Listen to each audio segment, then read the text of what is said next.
I'm an addict named Christina. Truly grateful to the God of my understanding and another day free from active addiction. I'm going to take my shoes off because I'm going to be me up here. Before I get started, I just kind of want us to, oh, Lordy, I'm messing up the stuff already. Is it okay? I didn't mean to. I just kind of want us to, damn, it's a lot of people in here. I just kind of want us to take a moment and have a moment of silence. Starting in March, people around my area just started dropping. And it's just not a problem in Huntington, it's a problem everywhere. And I want us to have a moment of silence for the people that we've lost, the people that are trying to find a way, and the people that are out there still struggling.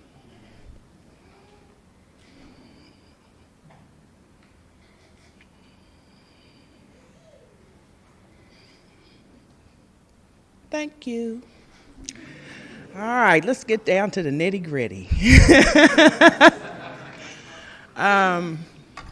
My clean date is October 3rd, 2012. And it was just a long struggle for me to find my way here. I was in and out of rehab for a lot of years, but I never stopped trying. I could stop, but I could never stay stopped. I had a pretty, well, I'm not going to say normal, typical upbringing, but I had a pretty good childhood. I was raised by a single mother. My parents got divorced when I was really young, and very early on, I learned how to work my mother. I was very skilled at that as a young kid. And when I discovered a thing called guilt, I used that against her. And I've probably been given the best of everything throughout my life until I got to be an adult and nobody was giving anything away, and I couldn't figure that shit out to save my soul. But I grew up in Huntington, and I went to private schools, and then at some point, I got mad at that, and I kind of rebelled, and I told my mom I wanted to go to school with my friends, and she conceded, not easily, but I just pretty much told her I had to take an entrance exam to get into the private school every year. You had to take a test again, even if you'd already been there and your parents paid for it. And I said, well, I'll just fail the test. So don't waste my time, don't waste your time. Just let me go to the public school with my friends. And that's kind of when I started meeting everybody that we would enter a life of street later on down the road. I married very early. I had a child. When I left my husband, he was very abusive, and I left my husband and I went back to Huntington. I met up with those friends, and I had no clue about the street and what was going on in them, but they were well versed, and I just fell right in with them, and within a few years I was completely strung out and on my way to complete hopelessness, and thus started my journey in and out of rehab. I'm not going to talk too much about that. We all know how to get high, or we wouldn't be here. I'm going to fast forward to Beckley, West Virginia, 2002, and I entered my 11th rehabilitation center. And that therapist, she asked me, we were in group one day, and she said, Christina, how many times have you been to rehab? And I said 11. And she said, We can't do anything for you. You're hopeless. You know how mad that made me? I said, I'll show that bitch. Shortly after that, I came in contact with the Southern West Virginia Fellowship Home. And as God would have it, that is where my journey started. And how appropriate this is called, The Journey Continues. That's where my journey started. It was a very magical time in recovery in Beckley. It was like God just picked me up out of a great big shit pile and just dropped me into straight, hopeful, love, compassion, caring, straightforward, straight from the hip recovery. That's what I got. There were no women in that area, only two. One was my sponsor, and the rest I relied on the men. And they talked to me like they talked to their sponsees. So however they talked to them, that's what I got, and it was raw. I get so put out with people talking about, you hurt my feelings. You ain't got no damn feelings. You feel with your hands.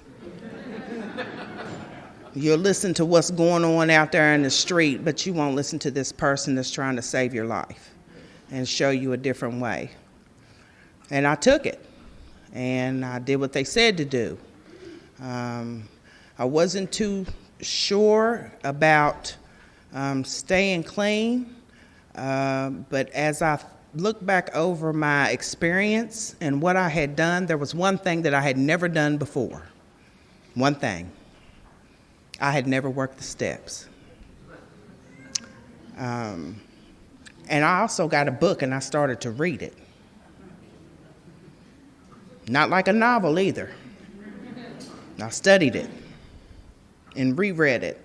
My comprehension was so bad then, I was completely fried. I had been on the street for years. The complete, what it talks about in our basic text, animal level, I was there. I had no clue how to make a bed, how to get up, go to bed at night, get up early in the morning. That place gave me structure. I couldn't understand why we had to make our beds every day. I wasn't digging that. I was like, what difference does that make? But in hindsight, looking back now, I understand that I had to have some structure that I couldn't give myself. The director of the fellowship home was nuts.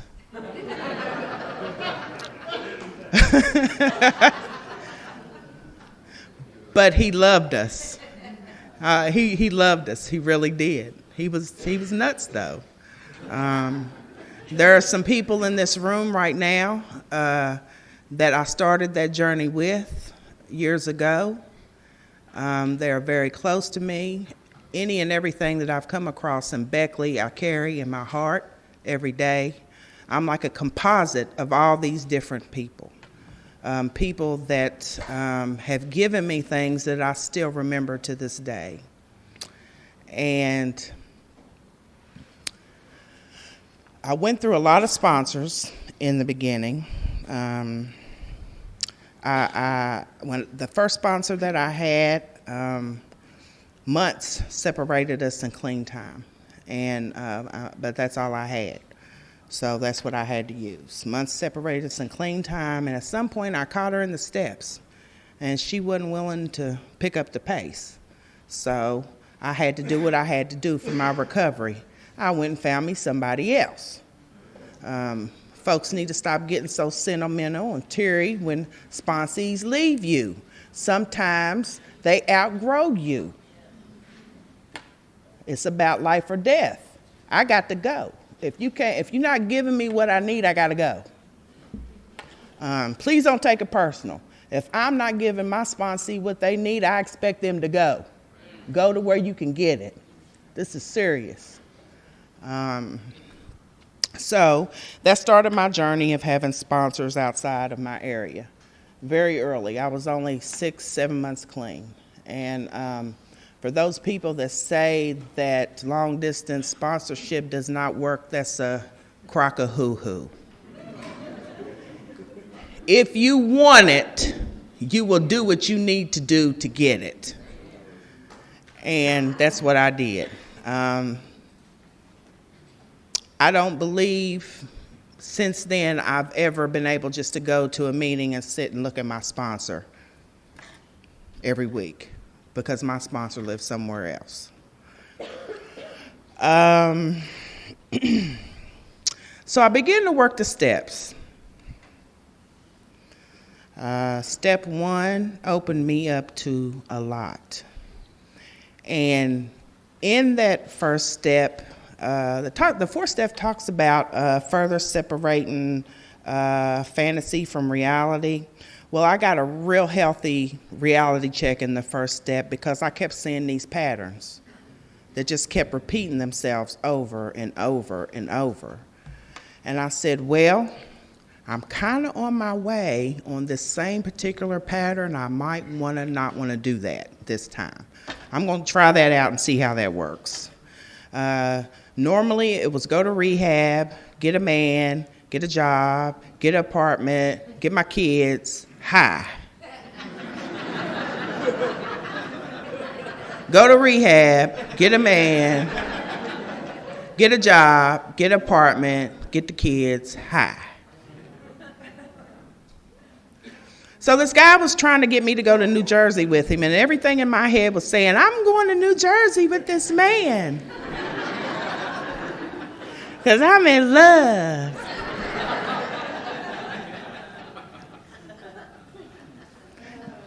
Guess who didn't go to New Jersey? I had to stop listening to that lying bitch because she was killing me.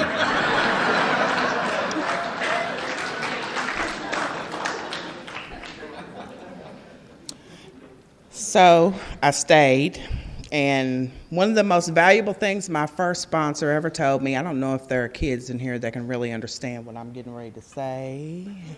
They're babies, though, so they can't understand what I'm getting ready to say.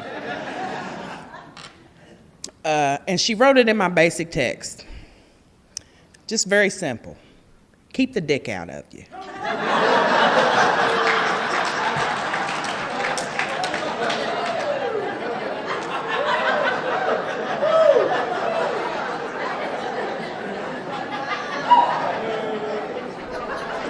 Now, I'm going to keep it real with y'all. I'm not here to bake no cakes and put no lavender baby powder on you or none of that. This is what I got.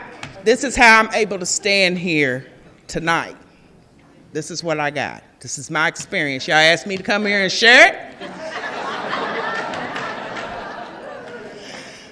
it. So I did that for about 6 months.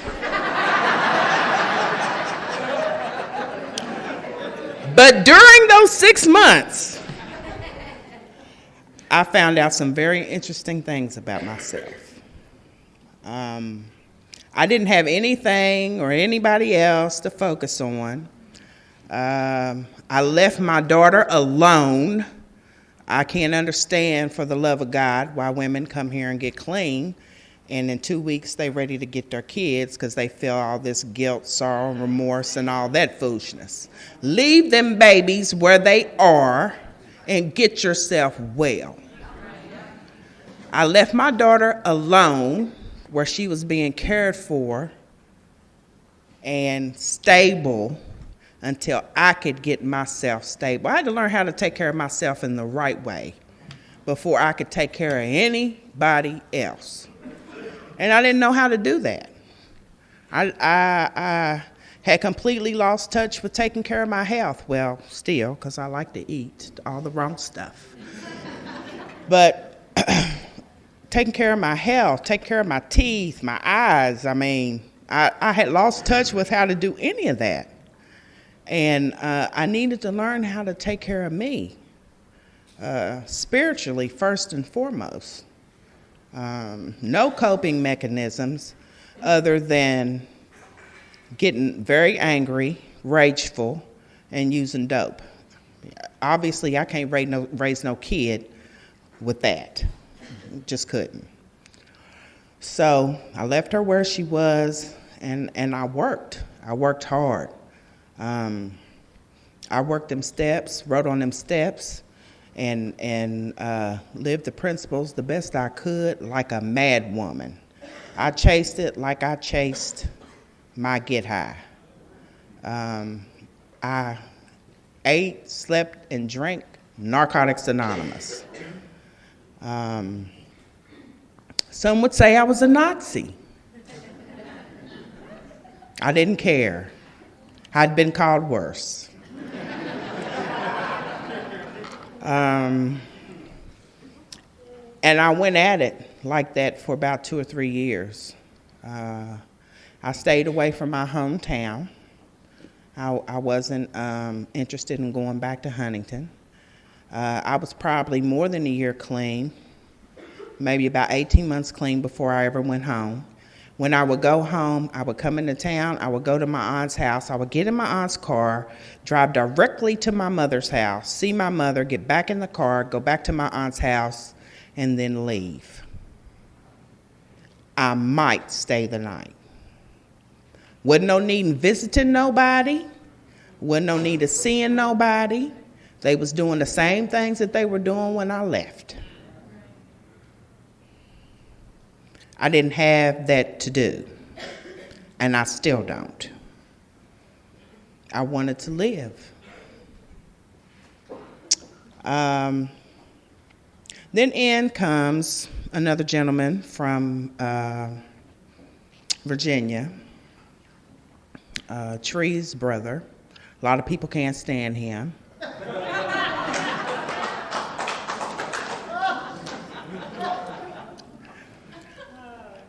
But I loved him.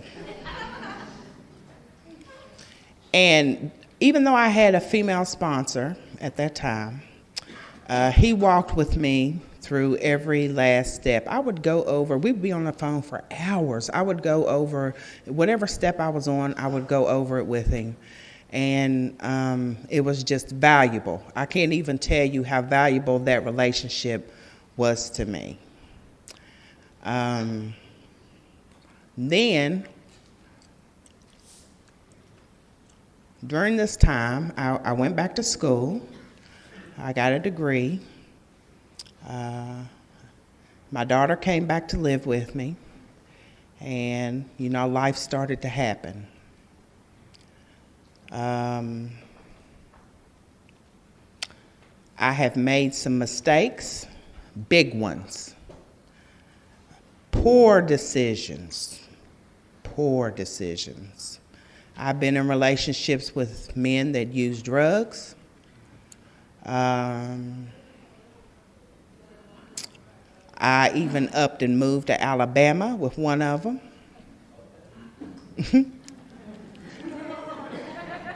That was an experience. And when I got tired of it, I said, I'm gone. I left. I came back, and he followed me. As a matter of fact, he's still following me all over the United States. But we're just friends. And I don't see how any woman can be bothered with him. But, hey, if they like it, I love it. But we're still great friends to this day. I've just been in just bad. My picker is broke. Broke. It's still broke. I guess I just have this sign on my head that says all fruits and nuts, psychos, stop here. I got to have that sign on my head.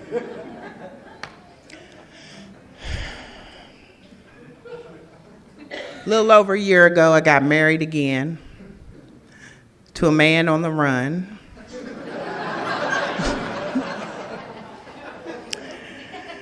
I talked him into turning himself in. He went and did his 6 months. He got out in December, and he's back in again.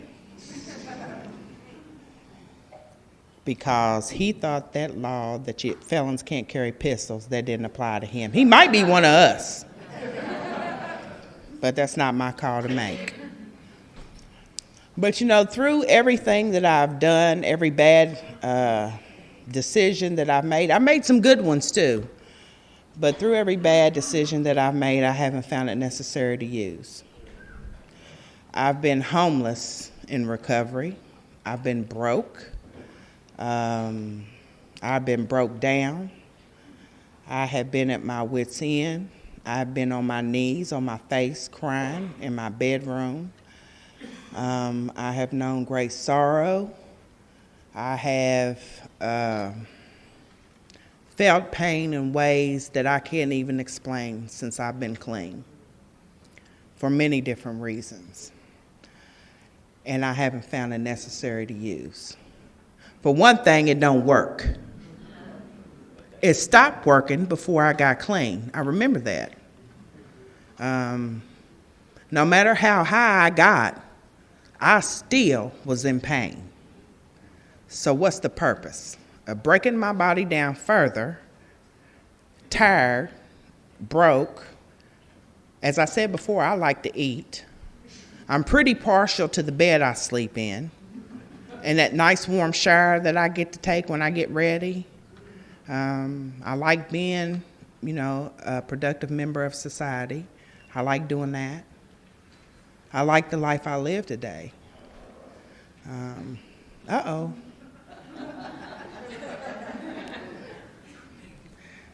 So I'm not interested in that. I want to talk a little bit about my relationship with the God of my understanding. It might turn some people off, but again, this is my experience. There was a particular time in my recovery when I really was having a hard time, and it felt like that everybody had turned their back on me, and they probably did. They were just sick of my relationship baloney. And they probably did. And it was just one thing after another, and I still, the man that I left and went to Alabama with. And when I did that, Rocco, bless his heart, he was just shaking his head like, girl, what are you doing? I didn't have anybody else. And I remember Tree saying, and he probably still says it, what you gonna do when? There was a time when I wanted to get high. And I remember Tree talking about that. There will be a time when you want to. What are you going to do when? There will be a time where it's 2 o'clock in the morning and you can't get anybody on the phone. What are you going to do when? So I kind of learned very early on that I might start nurturing this relationship with the God of my understanding. Our text tells us that ongoing recovery is dependent upon a relationship with the God of our understanding. Dependent means I got to have that. I got to have it. Regardless of how many meetings I go to, how many people I sponsor, how much service I do, any of that. I have to have that.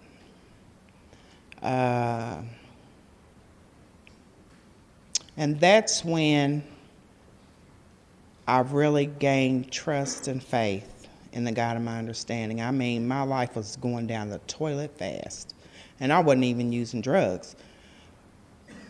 But my disease was in full swing.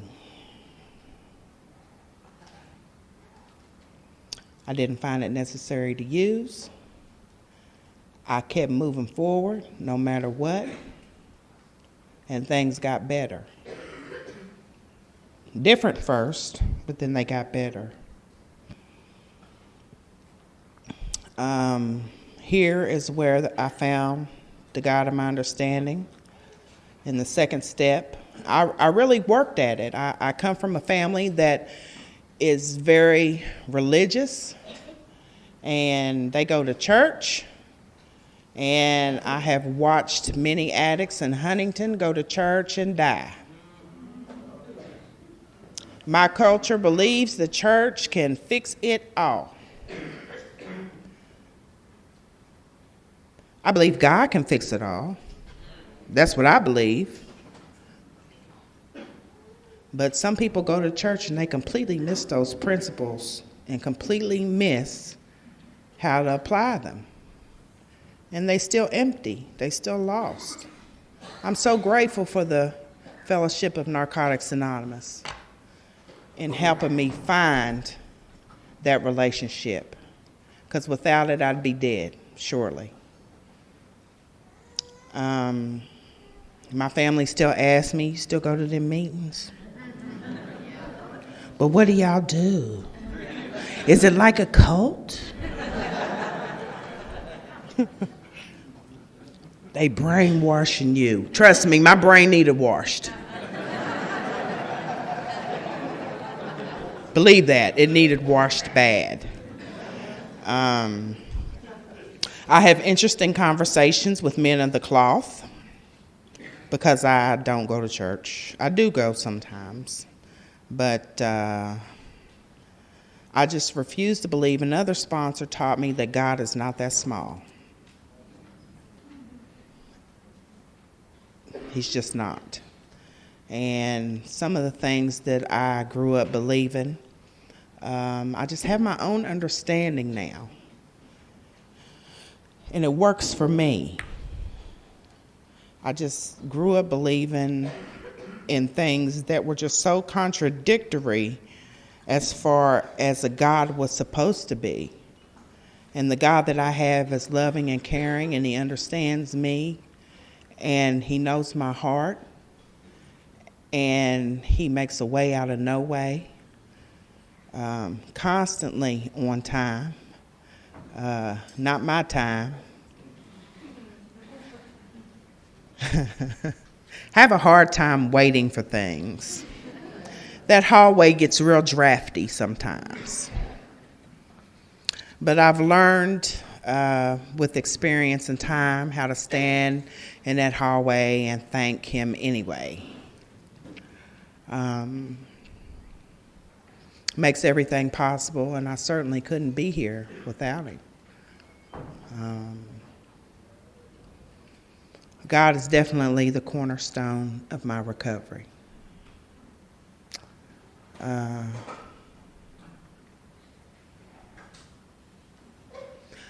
want to talk a little bit about learning about myself in this program and who I am. Everybody's scared to death of the fourth step. I don't know why, because the sixth step is what snatches your heart out your chest.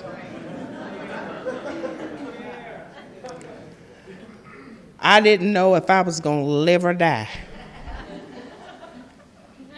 while I was working the sixth step. And I would go, and it used to be this gold chair in the fellowship home by the door, and I would just go sit in that chair, and I would just be so eat up with whatever it was, and I would just go sit there. And I remember Lily saying that I was safe. She might not have been talking to me, but it made me think about that I was safe while I was sitting there fighting off my inner demons, and I had everybody around me to protect me while I was taking care of myself. There are just so many things that I have carried with myself over the years from different people.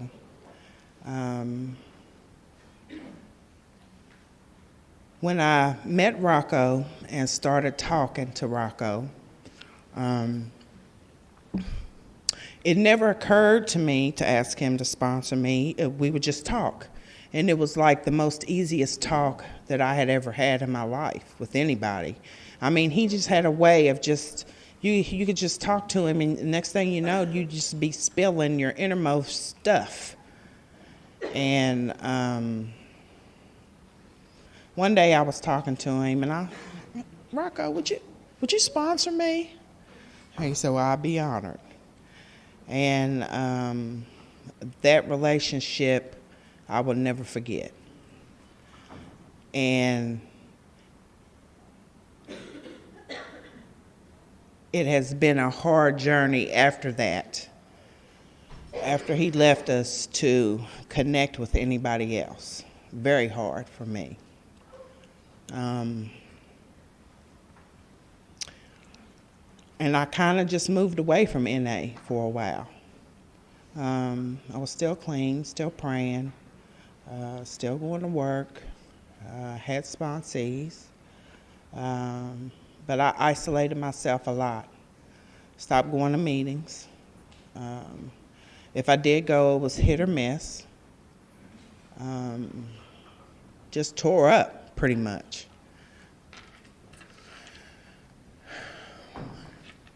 Did a lot of things that I wasn't proud of. Said a lot of things that I wasn't proud of. Just mean for a while. Really mean.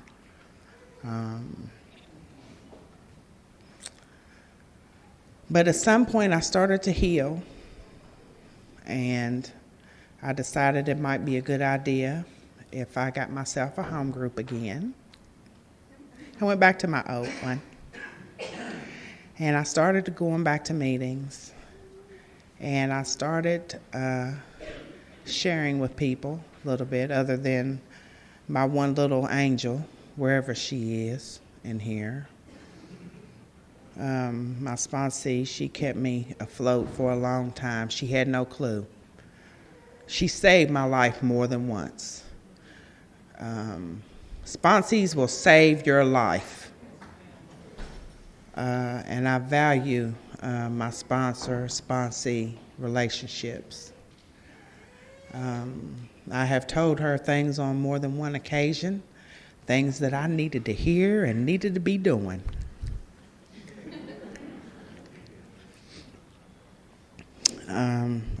Recently, I've started working with another sponsor. I feel pretty good about that. There's been a lot of turmoil in my personal life with the relationships with my mother and my kids. Both of my children are potheads. My daughter lives at home with me. She has a 2-year-old little boy. And it's like waking up looking at myself every day. I don't even know what to say or to do half the time. But I protect that little boy. And I pretty much threatened her, if anything happens to him, I will kill you. Flat out. I'll go to jail for that. Prison.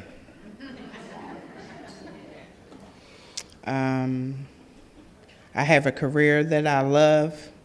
Gets quite hectic sometimes. I work with autistic people. And I manage 2 houses. And it never stops. My phone never stops. I told them that I would be out. I posted notes on the bulletin board, and they were to contact my supervisor. And I can't tell you how many times my phone has went off today. Anyway, it's very rewarding. It's tough work, but it keeps me grounded, and I have a lot of gratitude for my life and where I've come from. I'm surprised I can still make a complex sentence. I smoked a lot of dope, y'all.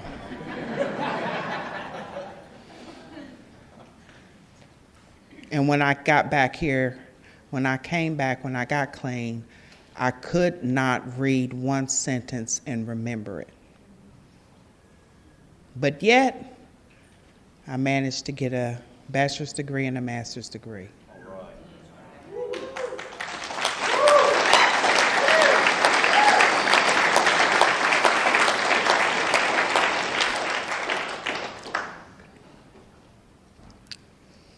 I was so fried. So fried. A doctor actually took pictures of my brain and showed me where it was dead. He said, but they'll regenerate if you just stop smoking. Well, I smoked a few more years after that. So I don't know if those regenerated or not. And I'm still lightweight crazy.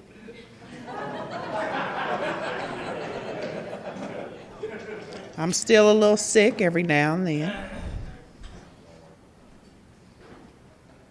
But I'm okay with that. I'm okay with who I am today. I'm okay with being myself. I'm okay with expressing myself. I'm okay with wearing my cornrows, my afro. I'm okay with my skin color. I'm okay with who I am today. And for those that don't like it, well, how you see me in everyday life, that's the way I am. How you see me here is how I am at work. I go to my boss's office to say whatever it is I got to say so I don't say it to the wrong person out there. I like my job, but I get ghetto real quick. Very hood. So my boss allows me to come to his office so I can go ahead and cuss and say whatever it is I got to say. I said, you have to let me say it. I'm going to do my work, but you got to let me come in here and say it because I just got to do it. So he lets me. That's a pretty cool setup, I think. I'm this way at home. I'm this way at meetings. I'm this way at work. I'm just who I am. And here's another hot news flash. Sometimes it's not the disease, it's not addiction, it's just who you are. Innately. I act just like my family. When my aunt comes, when I go like around my aunt, my mother and her sister, they married into the same family. And when we all gather together and we sit, her husband is deceased now, and we all gather together and sit, and she just looks at me and she said, God, you are all alike. We're loud, straightforward, we'll say anything. We love jewelry, we love to smell good. We're larger than life people, very charismatic.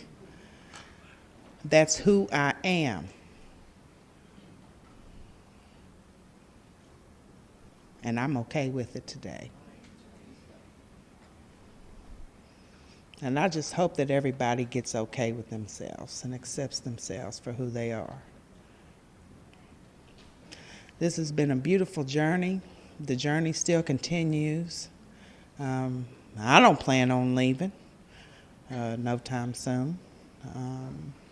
There's so much more for me to learn and experience. I'm going to talk about this and then I'm going to close. 2011, my aunt Susie passed away. And she was the only one in my family that never gave up hope that I would change, that I would get clean and stay clean. My parents had gave up hope long ago. But she was always there. She used to send me Big Mike, she used to send me the cigarettes in the shoebox. That was her. Not shoebox, cigar box. She would send me cigarettes to the fellowship home in a cigar box. And she passed away in 2011, and that was one of the hardest things that I had to deal with since being clean. It's almost like losing my mother. And she adopted my son, and she raised him. So here I had this kid that I was now playing the role of my mother. My mother would always soothe me when I would lose people in my family. So now I had turned into my mother, and I was soothing him, and I had to handle all these funeral arrangements. And I had lost the woman that I would go to and talk about this with. But I was doing this for her. I miss her ridiculously. I just missed who she was to me. And when she passed away, there was a new set of feelings that I had never felt before. And I really didn't know what to do with them other than to feel them and maybe identify them and move on. And that's what I do. New ones come. They're going to come. But you can't be afraid of what you feel. Feelings aren't going to kill you. But that damn dope will get your ass. It's tearing them up out there, y'all. It's tearing them up.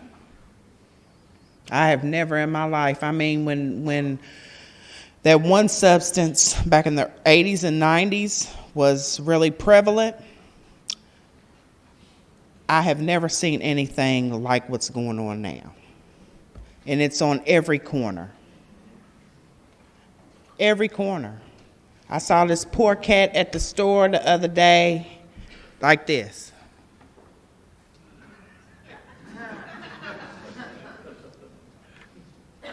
Bruh, wake up. You are slobbering on your ankles. Go to the crib and do that. It's everywhere. It's bad. I have almost considered taking me some meeting schedules and just passing them joints out.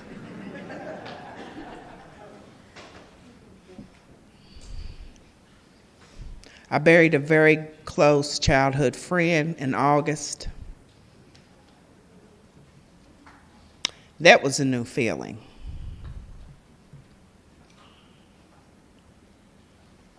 He made his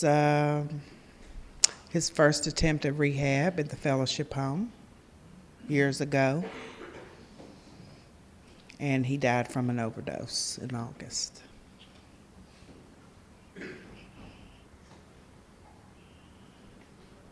Don't have to.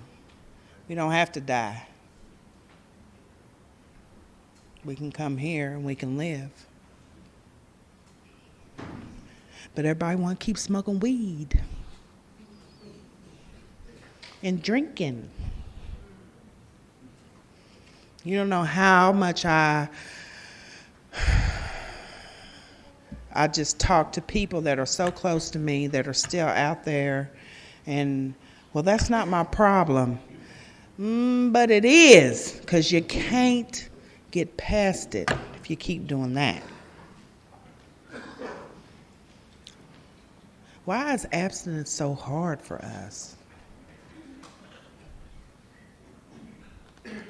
Even people in recovery run around with them energy drinks. Certainly y'all didn't think I was going to stand up here and not touch on that.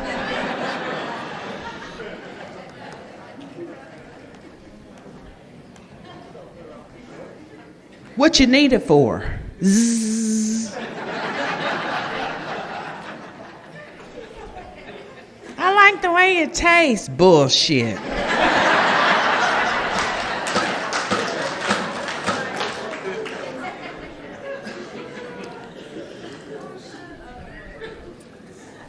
As if the cigarettes and coffee ain't enough.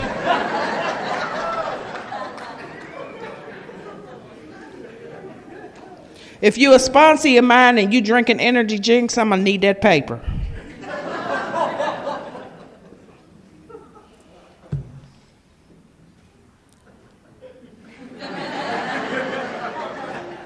I love y'all very much.